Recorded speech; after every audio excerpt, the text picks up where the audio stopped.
Do you hate urges? Well, most people do. But what if I told you that they are actually so good for you and your reboot? In this video, I'm going to show you why that is and how they are the key to finally turning things around. Hi everyone, if you're new to the channel, I'm Scandinavian Bob, a real voice and person behind this video who has been involved in the porn addiction community for 14 years now. But if you are new to this, now you are probably thinking, how can urges be a good thing? Because they are what makes me relapse. I hate them. Well, fair question. But before I explain, you need to hear this short story.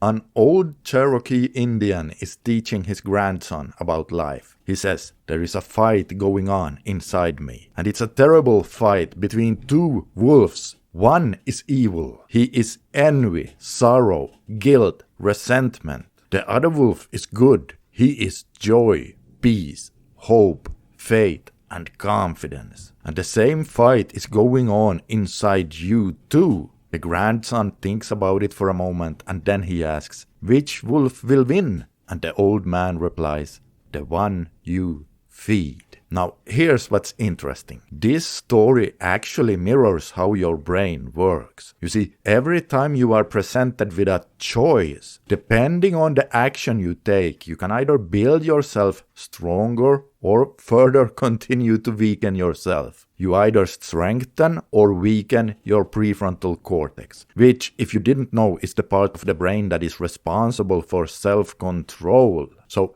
every time you are presented with an urge, but you do not follow it, it is like you are putting in a bicep rep, but not for your bicep, but for your prefrontal cortex. So in a very real sense, you are literally building yourself to become a certain way. So now let's go back to how this relates to rebooting and your urges, because this is where everything flips. If you are sitting there and you have no urges whatsoever and everything feels super easy, well then you are also not presented with a choice.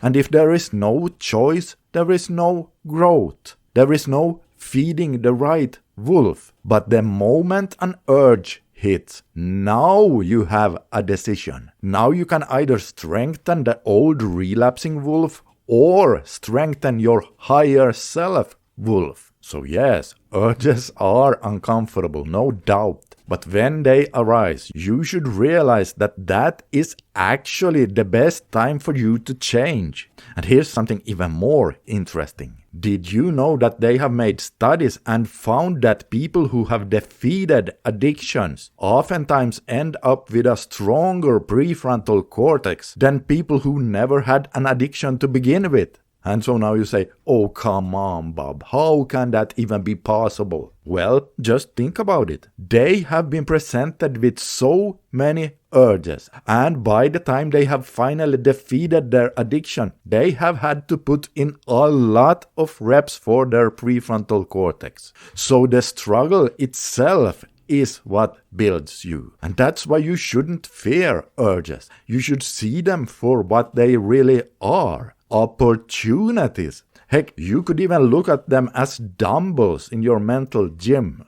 Here's something simple you can try. Take a piece of paper and draw two columns on it. One is for your old relapsing wolf and the other for your higher self wolf. And every time you feel an urge, you put a mark on the side of the wolf you choose to feed. And then you can pretend that that mark you are seeing on the paper is food for whatever wolf you choose to feed. All while you are thinking about this. What happens if I starve the old relapsing wolf? And what happens if I keep feeding my higher self wolf? I keep feeding him those juicy steaks filled with protein every single day. Just how strong could my higher self wolf become then? Is there even a limit to it? And then realize this. That is exactly what you are doing internally. You're feeding one version of yourself. So the next time an urge hits, it's up to you to choose which wolf